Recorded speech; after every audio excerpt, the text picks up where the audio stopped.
Assalamualaikum warahmatullahi wabarakatuh. Hai anak ibu semuanya. Alhamdulillah kita berkumpul lagi di dalam kelas ini dalam keadaan sehat walafiat. Semoga kita selalu diberikan kesehatan oleh Allah Subhanahu wa taala dalam menuntut ilmu. Oke. Gimana nih kabarnya anak-anak ibu sekalian? Apakah baik? Alhamdulillah semuanya baik dan sehat ya. Oke, sebelum kita memulai pembelajaran, Ibu ingin bersama-sama em, mengajak kalian untuk berdoa agar kita selalu diberikan keberkahan dalam menuntut ilmu. Oke, berdoa dimulai. Bismillahirrahmanirrahim. Raditu billahi rabba wa bil islami dina wa bi muhammadin nabiyya wa rasula. Rabbi zidni ilma warzuqni fahma. Amin. Nah, oke. Setelah kita berdoa, marilah ibu absen dulu ya. Nah, bagi anak-anak ibu yang berhadir, silahkan angkat tangan. Dan bila ada teman yang tidak hadir, bisa infokan kepada ibu. Oke, mulai dari yang pertama. Oke anak-anak sekalian, hari ini kita akan belajar mengenai sholat Jumat. Nah, sebelum itu, Ibu akan membacakan dulu tujuan pembelajaran untuk hari ini. Tujuan yang pertama yaitu siswa dapat menjelaskan pengertian dan dalil dari sholat Jumat. Yang kedua, siswa dapat menjelaskan tentang rukun dan syarat sholat Jumat. Yang ketiga, siswa dapat menjelaskan rukun dan syarat dari khutbah Jumat. Kemudian yang terakhir yaitu siswa dapat menjelaskan sunnah-sunnah dalam salat Jumat. Baiklah, kita akan memasuki kegiatan inti yaitu materi pembelajaran.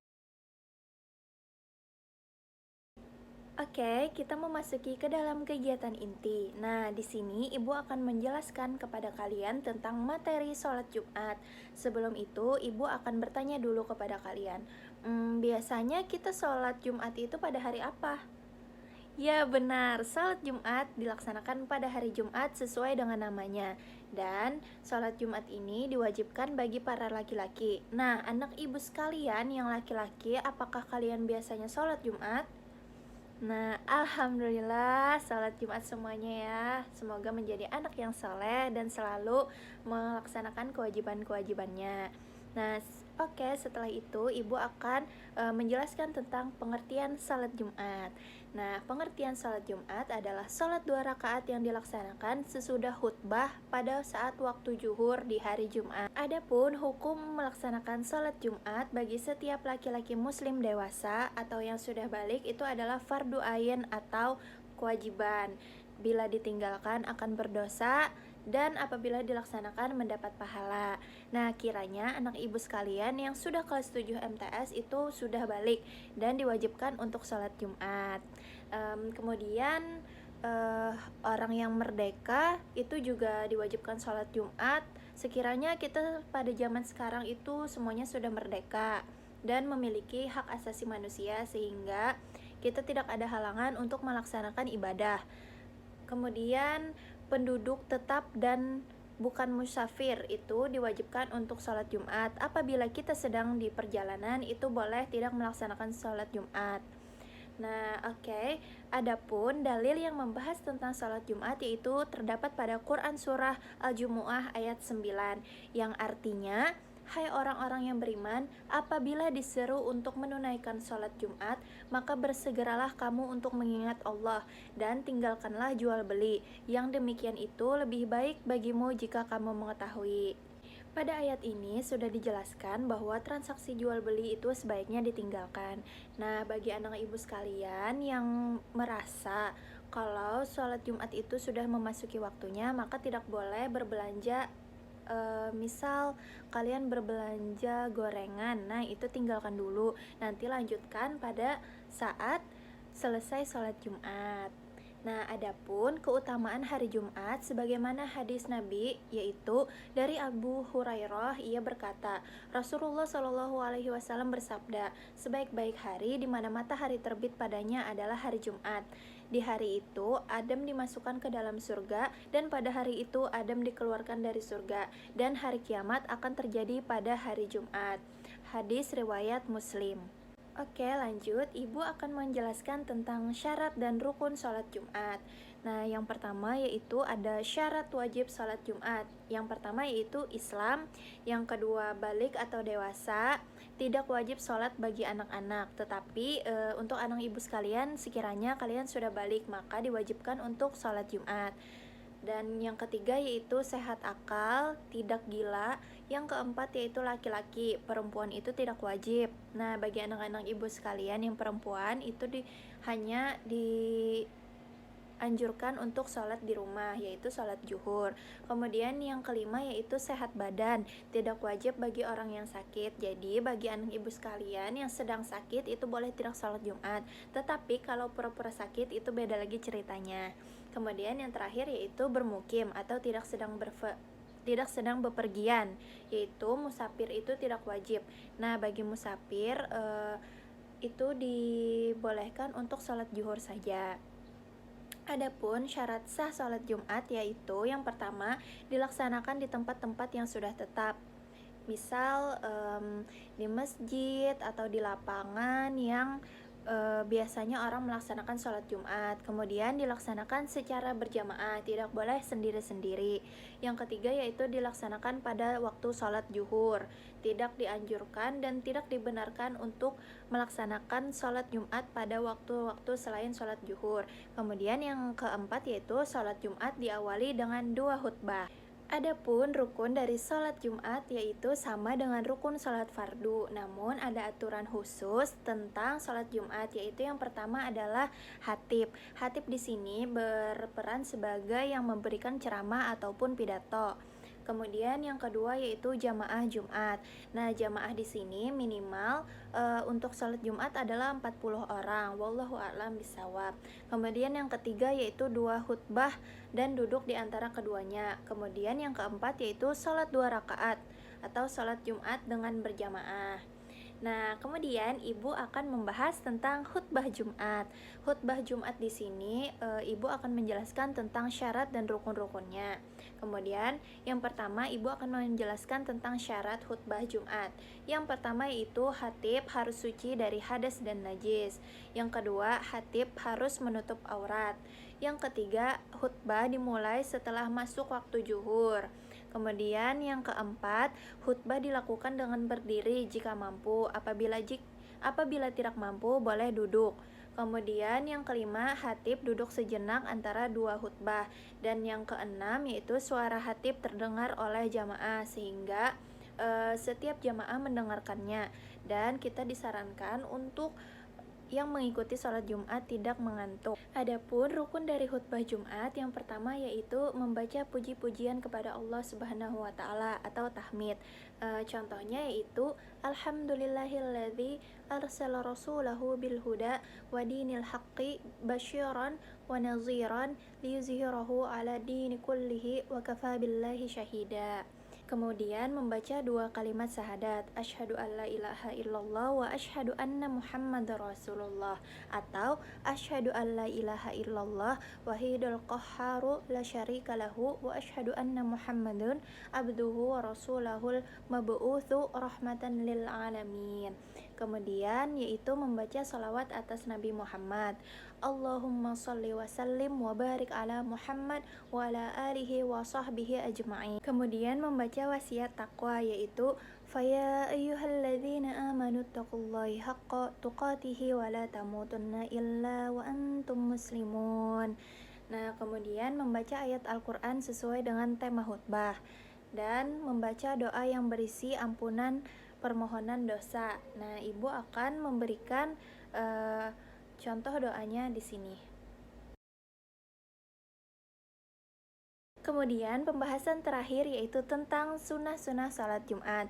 Beberapa hal yang disunahkan bagi orang yang akan melaksanakan sholat Jumat antara lain, yang pertama yaitu mandi sebelum berangkat ke masjid, karena kita dianjurkan untuk menghadiri sholat Jumat dalam keadaan bersih dan segar. Kemudian yaitu memakai pakaian yang paling bagus jika ada, karena sesungguhnya ketika kita melaksanakan ibadah, kita hakikatnya adalah menghadap kepada Allah Subhanahu wa taala sebagai pencipta kita, maka sebaiknya kita menghadirkan diri dalam keadaan yang bersih dan suci. Kemudian yaitu memakai harum-haruman. Nah, bisa saja bagi laki-laki untuk memakai parfum. Kemudian menyegerakan datang ke masjid karena sesungguhnya datang ke masjid dengan yang lebih awal itu akan menimbulkan kekhusyuan yang lebih, dan pahala-pahala akan kita dapatkan ketika kita melaksanakan sunnah-sunnah sholat Jumat.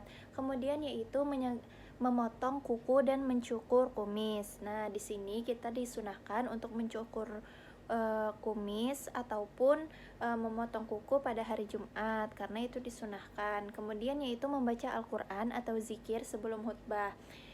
Seperti yang ibu bilang tadi, kita sebaiknya melaksanakan sunnah-sunnah sholat Jumat ini sebagai tempat untuk melipat gandakan pahala. Kemudian yaitu memperbanyak membaca sholawat dan doa. Bagi anak-anak ibu yang perempuan juga yang tidak melaksanakan sholat Jumat, kita dianjurkan untuk membaca sholawat sebanyak-banyaknya pada hari Jumat karena ini merupakan sunnah yang paling mulia. Alhamdulillah, penjelasan pada materi hari ini tentang sholat Jumat dan khutbah Jumat sudah selesai. Semoga penjelasan ibu dapat kalian cermati dan kalian pelajari dengan benar. Oke, setelah itu ibu akan membuka sesi tanya jawab untuk anak-anak sekalian. Apabila ada yang bertanya, silakan angkat tangannya. Baiklah, Ibu akan menjawab pertanyaan dari anak Ibu. Terima kasih sebelumnya atas pertanyaannya. Nah, pertanyaan ini mengenai tentang perempuan, apakah boleh melaksanakan sholat Jumat? Nah, Ibu akan membahas dulu tentang hadis-hadisnya. Adapun yang Ibu akan sampaikan yaitu dari hadis riwayat Abu Daud, yaitu sholat Jumat adalah hak yang wajib atas setiap muslim secara berjamaah kecuali 4, yaitu hamba sahaya, wanita, anak kecil, atau orang yang sakit. Nah, hadis ini menjelaskan bahwa wanita termasuk 4 golongan yang dikecualikan dalam sholat Jumat. Namun demikian, para ulama bersepakat bahwa kaum wanita boleh menghadiri sholat Jumat dan itu sudah cukup bagi mereka. Nah, jadi di sini untuk para wanita itu dibolehkan untuk sholat Jumat, tetapi dianjurkan untuk sholat zuhur saja di rumah. Nah, jadi bagi anak-anak ibu yang perempuan, sebaiknya kita melaksanakan sholat zuhur saja di rumah. Alhamdulillah, akhirnya sudah terjawab pertanyaan dari anak ibu. Terima kasih untuk pertanyaannya. Dan setelah itu, ibu akan menutup kegiatan pembelajaran kita hari ini. Nah, sebelum itu, ibu akan membacakan kesimpulan. Ibu akan membacakan tentang kesimpulan pada materi hari ini, yaitu materi tentang sholat Jumat. Pengertian dari sholat Jumat tadi ialah sholat 2 rakaat dengan berjamaah yang dilaksanakan sesudah khutbah Jumat pada waktu zuhur di hari Jumat. Adapun syarat wajib sholat Jumat, yang pertama ialah Islam, yang kedua balik, yang ketiga berakal, yang keempat sehat, yang kelima laki-laki, dan yang keenam mukim atau tinggal di suatu tempat. Adapun syarat sah sholat Jumat tadi ada 4. Yang pertama yaitu dikerjakan dengan berjamaah, yang kedua dikerjakan pada waktu sholat zuhur di hari Jumat, yang ketiga didahului dengan 2 khutbah, dan yang keempat dikerjakan di masjid. Kemudian di sini ibu akan menjelaskan tentang orang yang boleh tidak melaksanakan sholat Jumat. Yang pertama yaitu keadaan sakit, yang kedua yaitu hujan lebat, yang ketiga musafir, kemudian yang keempat yaitu perjalanan dari rumah menuju masjid ada halangan. Adapun sunnah-sunnah sholat Jumat tadi, yang pertama ialah mandi, yang kedua memakai wangi-wangian atau parfum, yang ketiga memakai pakaian yang bagus, kemudian yang keempat memotong kuku atau mencukur kumis, yang kelima yaitu sholat tahiyat masjid, dan yang keenam yaitu membaca Quran dan banyak berdoa serta bersolawat. Kemudian yaitu pengertian tentang khutbah. Khutbah adalah pidato atau ceramah yang dilaksanakan oleh khotib. Khotib di sini adalah orang yang melaksanakan atau membacakan khutbah. Nah, sekian kesimpulan dari hari ini. Nah, bagi anak-anak ibu sekalian, semoga kita selalu dapat melaksanakan kewajiban-kewajiban yang diperintahkan oleh Allah Subhanahu wa Ta'ala. Salah satunya ialah melaksanakan sholat Jumat ini bagi kaum laki-laki. Nah, baiklah, sekian dulu kesimpulan dan motivasi dari ibu. Semoga membangun dan semoga pembelajaran kita hari ini dapat memberikan manfaat untuk kehidupan kita dalam sehari-hari dan lebih lebih membuat kita giat dalam beribadah. Jangan lupa untuk mengerjakan tugas di halaman 45, pilihan ganda, dan esai berupa penulisan tentang rukun dan syarat khutbah. Nah, oke, sebelum kita mengakhiri pembelajaran kita hari ini, marilah kita sama-sama mengucapkan hamdalah. Alhamdulillahirabbil alamin. Terima kasih atas perhatian anak ibu sekalian. Akhirul kalam, Assalamualaikum warahmatullahi wabarakatuh.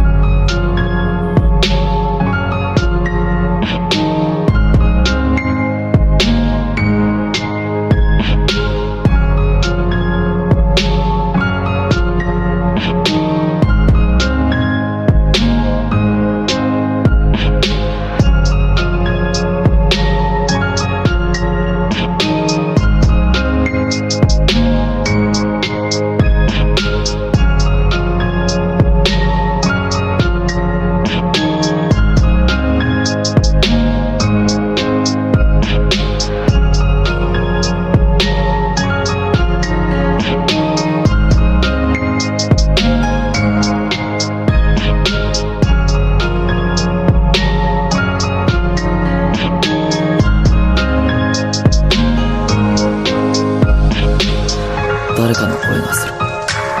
誰かをずっと呼んでいる。日の光が少しずつ空気を緩めて